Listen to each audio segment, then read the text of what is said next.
Hello friends, कैसे हैं आप लोग। मैं AK सिंह। मेरे यूट्यूब मंच पर आपका बहुत बहुत स्वागत और अभिनंदन। आज हम लोग रीजनिंग पर बात करेंगे। रीजनिंग का शाब्दिक अर्थ होता है खोजना।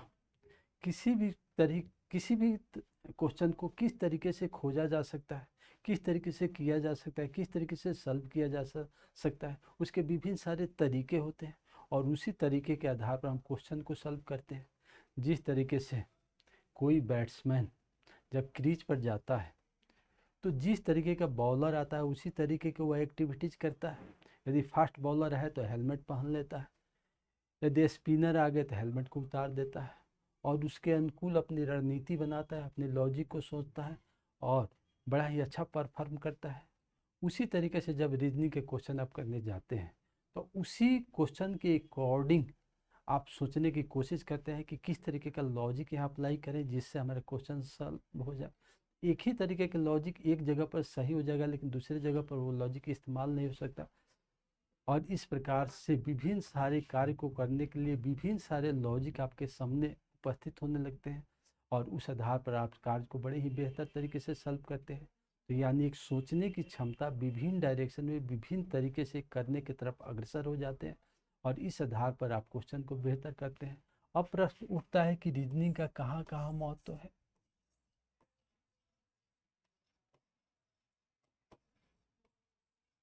रीजनिंग का उपयोग कहाँ कहाँ पर है। तो सबसे पहले तो यह देखने की कोशिश करते हैं कि UPSC यूनियन पब्लिक सर्विस के द्वारा जो एग्ज़ाम कंडक्ट कराए जाते हैं, जिसके द्वारा अधिकारियों की नियुक्ति है जो सत्ता का संचालन ही नहीं करते बल्कि सभी व्यवस्थाओं का संचालन करते हैं, तो उसके PT के एग्ज़ाम में ही सेकेंड पेपर CSET है। और यहाँ पर रीजनिंग की काफ़ी महत्वपूर्ण भूमिका होती है।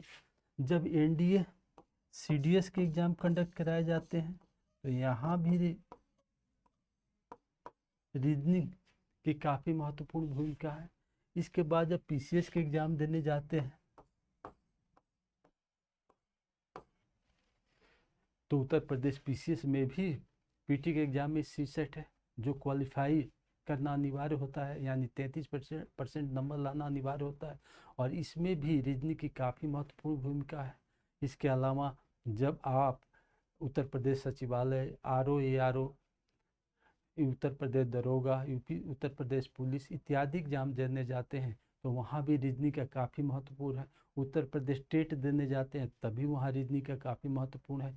BPSC का PT देने जाते हैं वहाँ भी 2-3 क्वेश्चन रीजनिंग का पूछा जाता है। हाँ, यह सत्य है कि रीजनिंग का क्वेश्चन मेंस एग्जाम में नहीं पूछा जाता क्योंकि वहाँ पर DIDA से संबंधित क्वेश्चन पूछा जाता है, परंतु BPSC सचिवालय, BPSC दरोगा, BPSC पुलिस, BPSC टेट और अन्य एग्जाम में रीजनिंग की काफ़ी महत्वपूर्ण भूमिका है। इसके अलावा उत्तराखंड एग्ज़ाम देने जाते हैं तो वहाँ पर रीजनिंग का काफ़ी महत्वपूर्ण भूमिका है।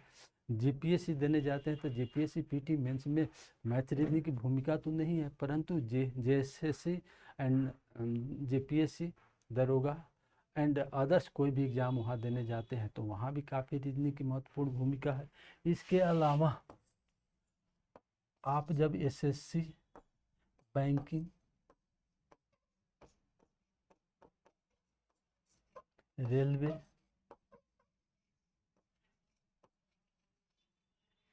किसी भी स्टेट के दरोगा, किसी भी स्टेट के पुलिस, किसी भी स्टेट के अन्य एग्ज़ाम, चाहे किसी भी स्टेट के टेट देने जाते हैं तो वहाँ पर रीजनिंग की काफ़ी भूमिका है। इसके अलावा आर्मी से संबंधित कोई भी एग्ज़ाम देते हैं वहाँ भी रीजनिंग की काफ़ी महत्वपूर्ण भूमिका है। तो यानी रीजनिंग की इतने क्षेत्रों में महत्वपूर्ण भूमिका है, इसी वजह से रीजनिंग को आप बड़े ही बेहतर तरीके से पढ़ना चाहिए। इसके अलावा दूसरा, रीजनिंग से पढ़ने से क्या लाभ है।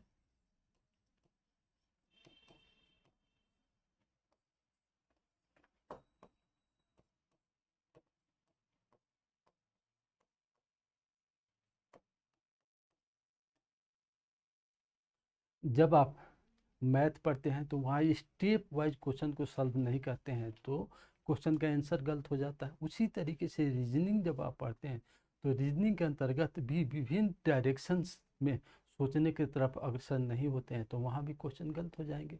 यानी एक लॉजिकल आधार पर क्वेश्चन को सॉल्व करने की कोशिश करते हैं। तो आपका क्वेश्चन सही दिशा को प्राप्त करेगा, और वहाँ पर लॉजिक को सुटेबल तरीके से अप्लाई नहीं करते हैं तो क्वेश्चन वहाँ पर गलत हो जाएगा। यानी रीजनिंग पढ़ने से सबसे महत्वपूर्ण लाभ है कि किसी भी काम को करने के लिए विभिन्न सारे लॉजिक आपके पास स्थापित होते चले जाते हैं, और उन कामों में जब कोई काम आप जीवन में करते हैं तो यह पता चलता है कि हमारे पास इस काम करने के लिए 3 लॉजिक है, 4 लॉजिक है, 4 तरीके हैं, परंतु उसमें सबसे बेस्ट तरीका कौन सा है, और उस बेस्ट तरीके को अप्लाई करके उस काम को बड़ी ही बेहतर तरीके से कर लेते हैं।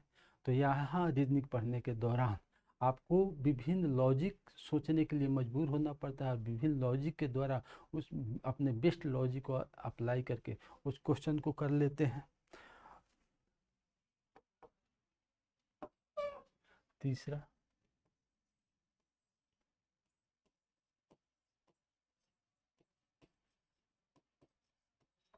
रीजनिंग को कैसे पढ़ें।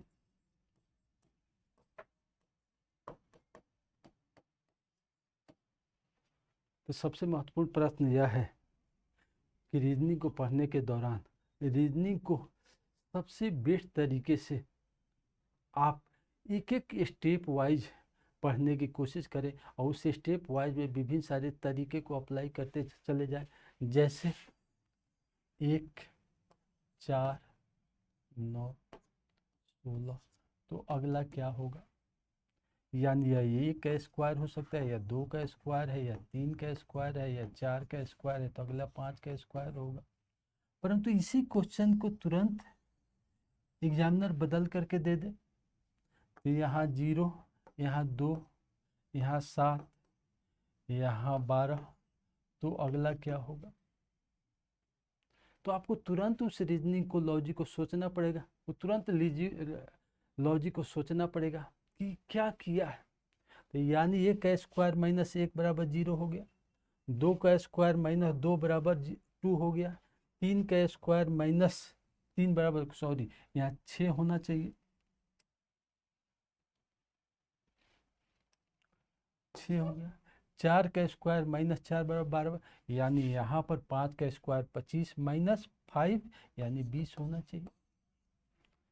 एक ही क्वेश्चन को बनाने के दौरान एग्जामिनर पेपर बनाने वाला विभिन्न तरीके सोचता है, और विभिन्न तरीके सोचता है तो उस तरीके को तुरंत तुरंत अप्लाई करने की आपके पास होना चाहिए।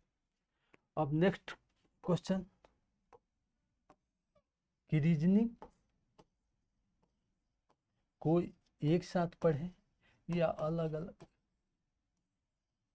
यानी यूपीएससी के लिए रीजनिंग अलग पढ़ें, पीसीएस के लिए अलग पढ़ें, एसएससी के लिए अलग पढ़ें, या रीजनिंग को इस तरीके से पढ़ें जिससे सारे एग्जाम हमारे पास एक साथ कवर हो जाए। तो यह सत्य है कि रीजनिंग को एक साथ पढ़ने से और एक बार पढ़ लेने से आपको बार बार कोचिंग की हेल्प लेने की ज़रूरत नहीं पड़ेगी। तो इसी वजह से रीजनिंग को इस तरीके से सिलेबस के प्रत्येक टॉपिक को, चाहे वो वर्बल हो, नॉन वर्बल हो, वर्बल में भी एसेंशियल पार्ट हो, एनालिटिकल पार्ट हो, और उसके प्रत्येक टॉपिक को आप बेहतर तरीके से एक बार पढ़ लेते हैं, उससे संबंधित नोट्स बना लेते हैं, तो जो एग्ज़ाम देने जाएंगे उस एग्ज़ाम के अकॉर्डिंग आप एक बार एक्सरसाइज कर लेंगे। बैंकिंग में किसी टॉपिक से विशेष क्वेश्चन पूछे जाते हैं, लेकिन एसएससी के एग्जाम में उससे संबंधित क्वेश्चन नहीं पूछे, उस टॉपिक से नहीं पूछे जाते, दूसरे टॉपिक से पूछे जाते हैं। जब आप रेलवे के एग्जाम देने जाते हैं तो इससे पे एनालिटिकल से ज़्यादा क्वेश्चन पूछे जाते हैं, और अदर एसेंशियल पार्ट से कम क्वेश्चन पूछे जाते हैं। वहीं जब यूपीएससी के एग्ज़ाम देने जाते हैं तो यूपीएससी में एसेंशियल पार्ट से ही ज़्यादा क्वेश्चन पूछे जाते हैं, एनालिटिकल से कम पूछे जाते हैं।